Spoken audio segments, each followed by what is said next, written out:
Hello everyone, welcome to Mastermind. In this video, let us discuss about membership of parliament part 4. This is important part of our general studies paper 2. It will also be helpful in our polity section in case of prelims. So in the previous part, which is part 3, we discussed about vacating of seats. We discussed about vacating of seats, that is when does the seat in parliament fall vacant. In that we saw about double membership. In that we saw about double membership and what are the rules there, or how can a seat fall vacant, that we saw. Later on we saw about disqualification, and in detail about disqualification we had seen in part 2. And later we saw about resignation. Fourth one, we saw what happens when there is absence. If they are absent for 60 days without intimation, at that point of time they can be disqualified and the seat falls vacant. And there were other cases which are mentioned in Representation of People's Act 1951. Now this is the fourth part. This is the last part when it comes to membership of parliament, in order to understand the membership of parliament. Why? The reason is, after finishing about the membership of parliament, we are done with MPs. That is their qualification, disqualification, and then vacancy, and then oath and affirmation. Oath or affirmations. Along with this, we are also discussing about the salaries and allowances. Now after this, we'll be discussing about officers. Officers of parliament. Now what is officers of parliament? Officers of parliament stands for the officers actually, which is chairman and deputy chairman of Rajya Sabha, speaker and deputy speaker of Lok Sabha. So these are called as officers of parliament. So that we'll be discussing in next parts. So in this part, we'll be discussing about oath or affirmation, which is the first thing. Later on, we'll discuss about the salaries and allowances. Now, oath or affirmation, we have to remember a few points. In case of salaries and allowances, you have to understand a few points, because most of them are factual in nature. So I'll mention about that also. So let us start with oath or affirmation. First point which you have to remember is, in front of whom does the member of parliament take oath? So whatever oath or affirmation must be taken before president, that is in front of president, or a person prescribed by president. That is, either they have to take in front of president, or the person who is prescribed by president. Now this oath or affirmation of member of parliament contains, first one, they have to bear true faith. This we have seen in first part also. Faith and allegiance towards Constitution of India. They have to bear true faith and allegiance towards Constitution of India. They have to uphold sovereignty and integrity of India. Third one is, they have to faithfully discharge their duties. They have to faithfully discharge their duty upon entering the office. Now, this we have seen before also, but why is it important? It is important because of next point or next few explanation. Now, you might also ask, what if the member of parliament doesn't take oath or affirmation? At that point of time, what happens? Correct? So if that member doesn't take oath, then he cannot vote and participate in the proceedings of the house. Correct? If he doesn't take oath, no votes or no participation. they will not be able to vote, and they will not be able to participate, or neither they will be having any privileges. So it is very important in order to take the oath or affirmation. Now even after that, if they are not taking oath or affirmation, at that point of a time, what has to happen? In that case, there are three conditions. That is, there is a penalty of 500 rupees every sitting. Every sitting. And what are the conditions to have this penalty?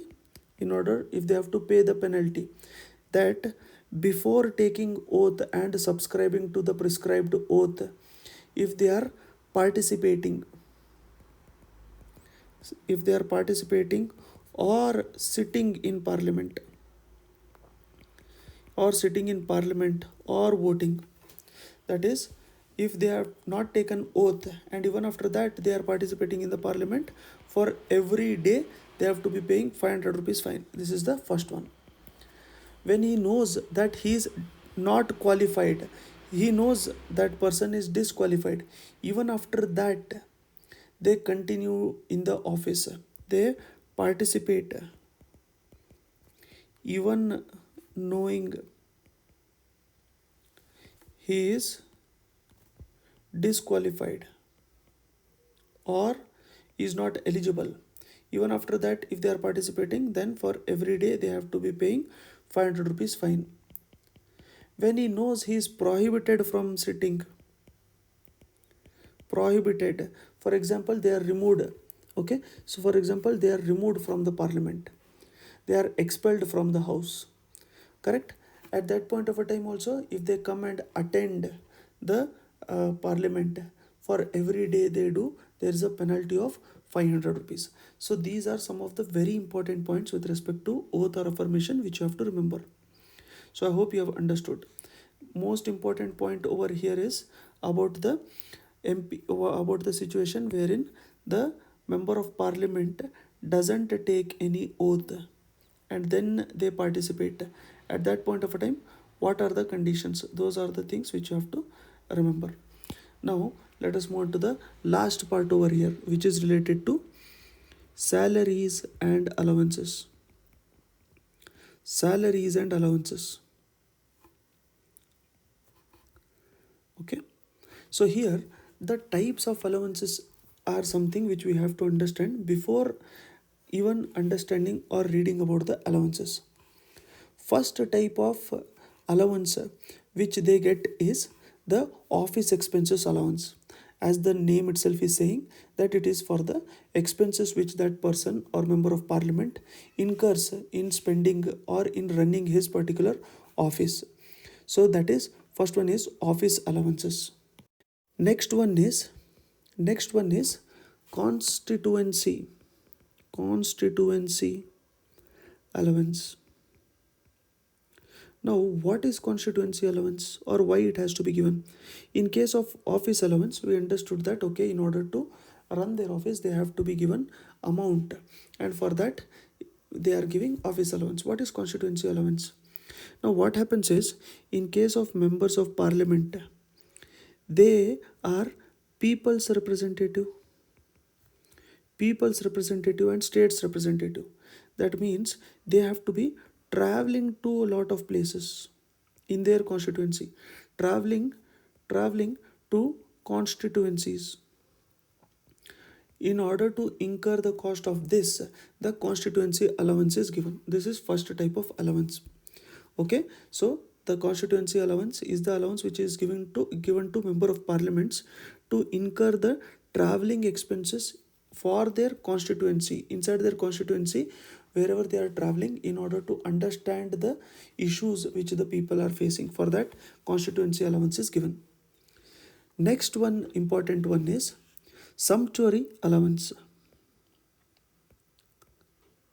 Sumptuary allowance. This is not given to everyone. This is given to only a few individuals. So for example, prime ministers, judges, Chief Justice. Then you have the sumptuary allowance which is given for Speaker of Lok Sabha. Then for cabinet ministers, then Deputy Speaker of Deputy Speaker of Lok Sabha, Deputy Chairman of Rajya Sabha, etc. They'll be getting sumptuary allowance. Now, what is this sumptuary allowance? For example, the expense which these officers or which these representatives incur in spending on others. For example, in spending on others, this is a complex term, right? In spending of others, in the sense that if they are hosting people in their particular office and they are giving dinners or lunch to them, their whatever expenses are given for that, you can call it as sumptuary allowance. Some people also call it as luxury allowance. That is extra amount which is given in order to make sure that they do not spend any additional amount for the sake of luxury. So there are various definitions for that, but you can remember it as an entertainment type of allowance. So this is sumptuary allowance and the constituency allowance. I hope two things are very clear, because these type of allowances are also given, but we have to know what the allowances actually are. Now there are two acts of the parliament. Now why parliament? Because you have to note down one very important point over here. That is, there is no provision of pension for member of parliament which is given in constitution. Actually, there is no provision for pension for member of parliaments in constitution. Now, the constitution itself doesn't say about the salaries and allowances. The members of either house of the parliament are entitled to receive such salaries and allowances which is prescribed by parliament itself. Parliament itself prescribes what is the amount which has to be given, what is the salaries which has to be given. Now, if the parliament itself has to decide, then it has to bring an act. So the first act was in 1953. Very, very important, because there is difference between 1953's act and 1954 act. Now, 1953 act was in which the parliament had enacted salaries and allowances of officers of Parliament Act. Okay, Officers of Parliament Act, salaries and allowances of Officers of Parliament Act. Next one is salaries and allowances and pension. Salaries and allowances and pension of members of Parliament Act. Here there is mention about pension. Okay, so this is about members of Parliament Act, whereas this one is about Officers of Parliament Act. Now, what is Officers of Parliament? Officers of Parliament, I'll write Parliament as this. Officers of Parliament includes your Chairman of Rajya Sabha, Deputy Chairman of Rajya Sabha. Then you have Speaker of Lok Sabha. Then you have Deputy Speaker of Lok Sabha. So these are called as Officers of Parliament. So there is a separate act which covers salaries and allowances for Officers of Parliament, whereas there is separate thing for salaries and allowances and pensions for members of Parliament. Now, in 1954, the Parliament which enacted Salaries, Allowances and Pensions of Members of Parliament Act. According to that, they had set up a salary of 50,000 rupees. Later on, in 2018, salary was increased from 50,000 rupees to 1 lakh rupees per month. This is per month. So what is the salary of MP? It is 1 lakh rupees per month. So this is salary. Along with this, Constituency allowance. Constituency allowance was increased from 45,000 was increased from 45,000 to 70,000 a month. So this is salary. This is allowance, which is increased from 45,000 to 70,000 per month. Then you have office expenses, which is increased from 45,000 to 60,000 per month. 45,000 to 60,000 per month. And in 2010, the daily allowance also was increased. Daily allowance, it's not dearance allowance, everyday allowance, it was increased from 1,000 to 2,000 each day of residence on duty. So if each day they are on duty, they are on session, this is given. So if we can calculate it total, that will be the exact amount which the member of parliament will be getting. Now from 1976, the members also entitled to pension on a graduated scale, which we have seen already that there is pension which has started from 1976 again. Other than these, they also get allowances they also get other facilities like traveling facilities, accommodation, then there is television, vehicle advance, medical facilities, etc. Other perks are also already there for them. Now these are ones you see for the member of parliament. Now the salaries and allowances of speaker, deputy speaker, then chairman, deputy chairman of Rajya Sabha are also determined by parliament, and these are charged on consolidated fund of India, and thus they are not subject to annual vote of parliament. That is, it has to be requested. Annual vote of parliament, consolidated fund of India, we'll see in the later parts, which also comes under the parliament section only. So on this basis only, in 1953, Salaries and Allowances of Officers of Parliament Act was passed, under which officers of parliament includes chairman of Rajya Sabha, deputy chairman of Rajya Sabha, speaker of Lok Sabha, then there is deputy speaker of Lok Sabha. Now in 2018, the chairman of Rajya Sabha, I'll just write it here. Chairman salary was increased from rupees 1.25 lakh, it was increased to 4 lakh. 1.25 lakh, it was increased to 4 lakh, which is chairman of Rajya Sabha. On the other hand, which is the other officers of parliament, which is the speaker, deputy speaker, and deputy chairman, they are entitled to receive a salary per month same as payable for member of parliament. Why? The reason is because the chairman is ex officio chairman because he is vice president. If the person is vice president, he is automatically a chairman of Rajya Sabha. Okay, so in order to see that, this is given. Whereas if you look at deputy chairman of Rajya Sabha, deputy speaker of Lok Sabha, speaker of Lok Sabha, all are from the members of parliament itself, and hence their salaries are payable at the same expense what they are also getting. Now whenever you are looking at, let's say, daily allowances, or let's say constituency allowances, whatever members of parliament will be getting, that will also be given for the deputy chairman of Rajya Sabha, the deputy speaker of Lok Sabha, and the speaker of Lok Sabha, because they are also members of parliament only. But the sumptuary allowance are given to all of these officers of parliament, which is 2,000 rupees per month, which is same as that of which was given for the cabinet minister. So I hope you have understood about salaries and allowances, and also oath or affirmation. The point over here which is to be remembered is the officers of parliament. Who are the officers of parliament?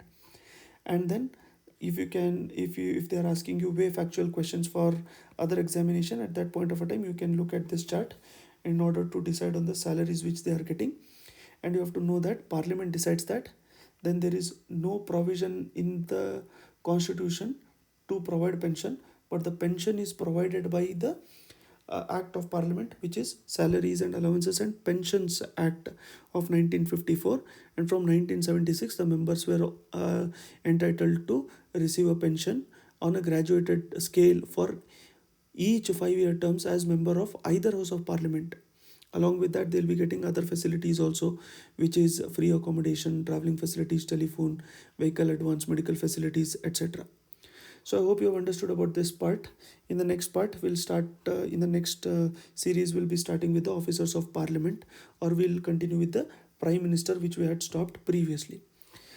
So at the end of this e-paper, there are a few multiple choice questions for you to answer. You can attempt those. Thank you. I'll see you soon in the next one.